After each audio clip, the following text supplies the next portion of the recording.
Hello, and welcome back to Humanity First. Last time we talked about some news. We talked specifically about how, for the first time, large language models were used to solve a popular and previously unsolved mathematical conjecture, more or less autonomously. And for the episode today, I was very tempted to cover another news topic, and I suspect that we'll cover it next week. But instead, I wanted to talk about something slightly different. There's so much news that's happening almost every day in the field of artificial intelligence, and it has been this way for a while. Just constantly, there are these news stories that are breaking, new research that's being published, and it can be very tempting to essentially turn this into essentially a news channel of sorts, where you're just covering what the latest breakthrough is, or what the latest news is, or interview by one of the figures in this field. But I think if we are directed to actually solving this problem of the ever increasing capabilities of these models and the danger that they present to humanity, we have to also take a step back and talk about exactly the larger narratives that are happening behind the scene that are important for the success of our movement. And so today I wanted to take a step back from the news. I think actually, if we're going to have 2 episodes a week, I like the idea of having one episode be the news episode and one episode be sort of on other topics, a larger discussion about what is happening, what does it mean. I'm not guaranteed to stick to this format, but it makes sense to me. So I suppose this would be the second kind of episode. So I actually wanted to follow up on a theme that we discussed previously a little while back, and we were talking about what are the motivations that are driving the people in this field. And we talked about how there were essentially two groups. There was kind of the older group that was in the field before it was ever popular, that are, I suppose, more idealistic, that are interested in the significance of this technology aside from its market value. And they might have a bunch of different motivations, and we tried to discuss some of those. And then there was a second group that has really entered the field en masse after its tremendous success. And those, it comprises people that really just, they see the financial benefit of this technology. And that's what is drawing them to this field. Not that either is good or bad, but we were kind of discussing the distinction. And I said then that understanding why people were attracted to this, why people were driving this technology, won't really help us solve the problem. I think today, after thinking about it a little bit, that might have been incorrect. It is possible that understanding the motivations that people have would help us solve the problem. Because we must never forget that in a lot of ways, this problem that we're facing with the growth of artificial intelligence is unique. And one of those unique aspects of the problem is that it's humans that are driving the development of this technology. So it's a very strange issue where the people that we have to reason with to stop or pause the development of the technology are people who are also, like us, under threat by the technology. So it's very interesting to think about what is happening there. Why are humans driving a technology that is so dangerous to them? And I'm certain that a certain fraction maybe aren't thinking about the risk, or perhaps they don't believe that this technology poses a threat to humanity. And I think that those people are wrong, but their actions make sense in a way. If you don't think this technology is dangerous, then yeah, if you develop it, it's only upsides. So in a way, this group makes sense. And the group that doesn't really think about this problem, that, um, that never really considers whether this can be dangerous or not, and they're just doing their job, working for a paycheck. I suppose that also makes sense. It feels strange that people who are developing this technology, who are seeing how powerful it's getting, would never even think or question whether this will be a net positive or negative for themselves and humanity at large. So it's strange in that respect, but at least it makes sense. It's a human position. We can understand their motivations. Not all of us think about, like our own work and the impact that it's having on the world. So it's understandable. But what is really difficult to understand are those individuals that do think that developing artificial intelligence does pose a very significant risk to humanity, and who are still developing the technology. That really does take some thinking to understand what is driving that behavior. And I want to set aside a class of arguments. Well, first of all, I want to say that this group is actually, I think, very critical to understand to be able to succeed in our mission, to slow down development, to have more focus given to alignment and safety. Because I do think that ultimately it is this group of people who will be at the spearhead of driving this technology. And it is currently true. You see all the people who are really like the titans of the field. All of them are actually in this position. All of them that are still developing this technology appreciate the problem, think that artificial intelligence can be very dangerous to humanity. They generally have actually shockingly high odds that this could end in a catastrophe. And yet they're developing the technology. So this group is really critical. But it's also, which is a good thing, because I also think that this group, if we understand what is driving them, can be convinced. And it's interesting to think about why this group is currently in the driver's seat driving this technology forward, and why they're likely to remain that way, why they're likely to always be the people at the forefront. I have a very idealistic view of why that is, which could very well be wrong.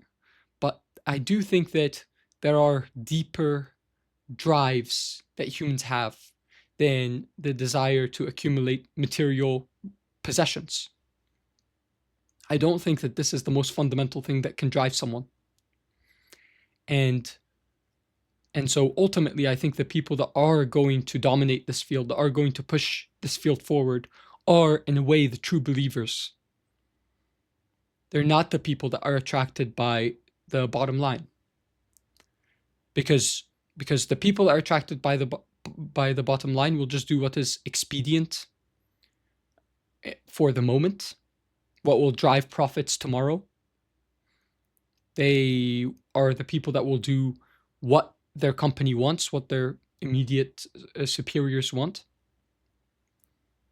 But probably the people that are going to be at the forefront of leading research in this field are the people that care more about the problem itself, that care more about bringing this technology to the world, that are maybe idealistic or ideologically motivated in a loose sense of the word ideology. They're the people who are willing to take financial risks to try to develop this technology. And so they're the people that will generally be um, at the top of this field, one would expect. So let's talk a little bit about this group.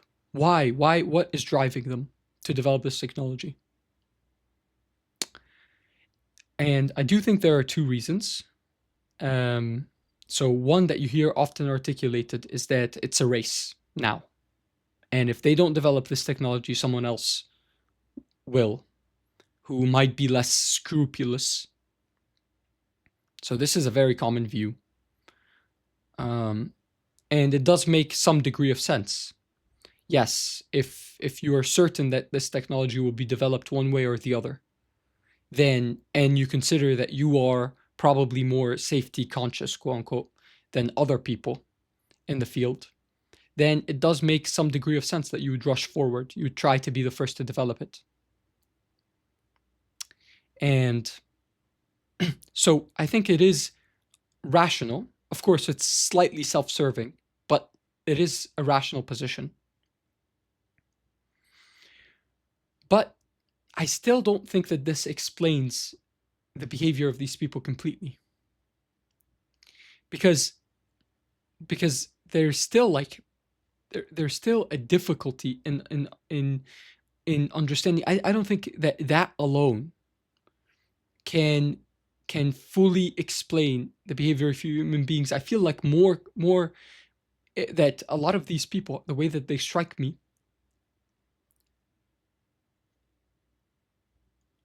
I would think that they wouldn't want to have the odium of developing something that destroys humanity as a whole, just because they want to, just because they believe that they're the safer option, that they're somehow better than others in the field. So I don't think that this explains completely what's driving this group.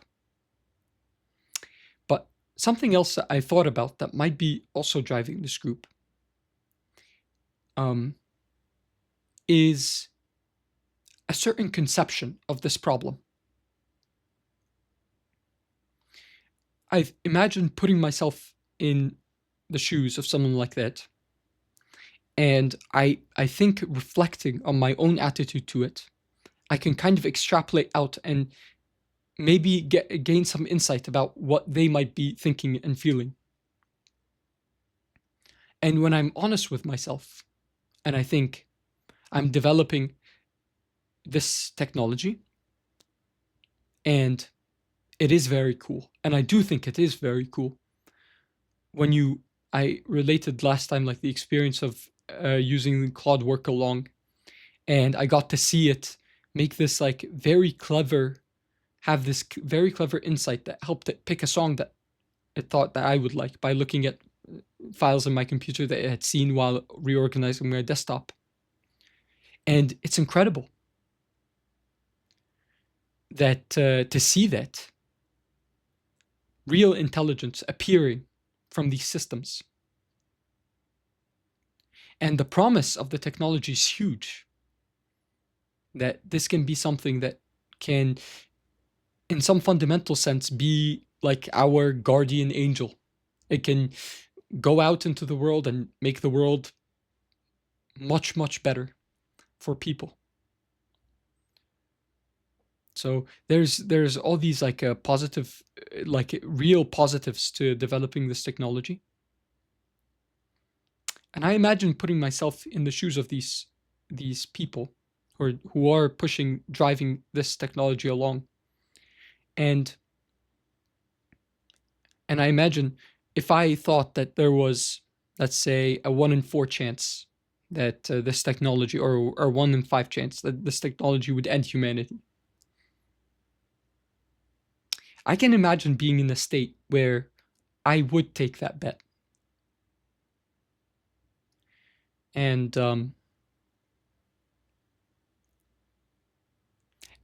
I notice that I tend to enter those states when I'm only thinking about myself.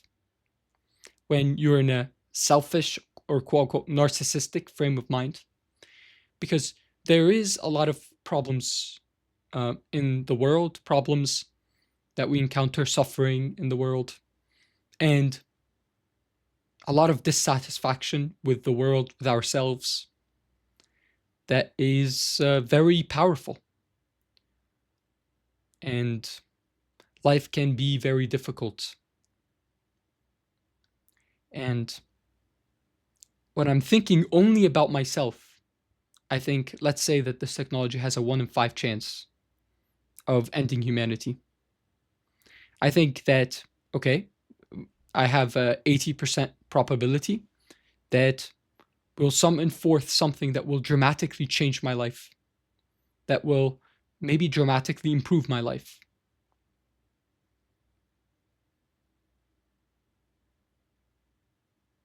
That will be kind of like a kind of God, actually, that will take care of us.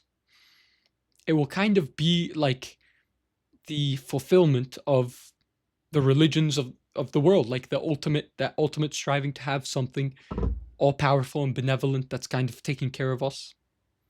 So you'll have like that savior, the machine savior in a way. And so that's, a 4 out of 5 chance. And then even that 20% chance in certain states of mind is really not that bad. Like, everyone dies eventually. I'll die eventually anyways. And at least that way you'd have interesting things would happen. It would be an interesting life while it lasts. And then the end would be probably quick and painless. So I feel like when I'm thinking just about myself, I can justify it. I can actually enter a state where I'm like, where I think I would take that deal. I would take that bet. But I do think that in a way, when you're thinking about other people, that's when there's more hesitation about taking this bet. When I think about people in my life that I might really care about, then it's harder to justify taking a bet that would put their life in danger. That I would do something that might harm people who are completely innocent, who have nothing to do with this.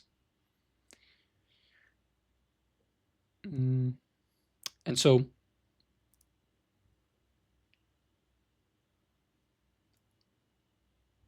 as cliche as it sounds, it's almost like if you really love someone else, your family, love for friends, for a significant other, that I think does make you when I'm in that state of mind, then I can justify, no, we might not want to take this gamble. It's like, you imagine like a mom with her child. It's that mom, she wouldn't take that gamble for 20% that her child would never have a life, that they would be robbed of years of their life because of a choice that she makes. No, I don't think any mother would do that. Even if it was 10% likelihood, I don't think any mother would do that. Even if it was 5% likelihood, I don't think any mother would do that. So I do think that, in a weird way, as cringe as it is to say this, I do think that real love for others is a kind of antidote, is ultimately what can save someone or convince someone, take them out of a state of mind where they are willing to take this risk. They are willing to take this bet.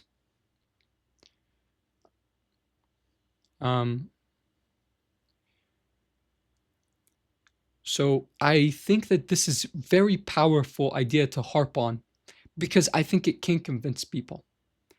Like, you can appeal to their emotion and their humanity to show them that, like, do you really want to be the person who takes this bet with the people you love in the world? With all the people that you've never met, who are good people, who have never done, who are innocent, who don't have any say in your actions and behaviors, who never signed up to this.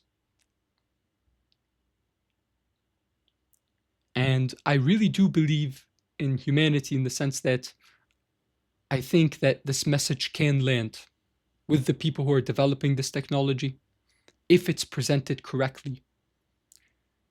Not in a malicious or aggressive way to condemn someone, but in a way presented with reason. And I think that that can work to change someone's attitudes and their behavior and willingness to take this gamble or not, to be the person who's driving this technology or not. Maybe it is naive, but I really do think that it can be true. Of course, the question is whether this can be applied at scale, because it's still not enough to have 80% of people who are pursuing this technology stop, because that 20% is still going to cause problems, you know. So you probably need to go beyond that. But I think if you can convince 80% of people just with words, by appealing to their emotion and their humanity, then that goes a long way to solving the problem. So, yeah.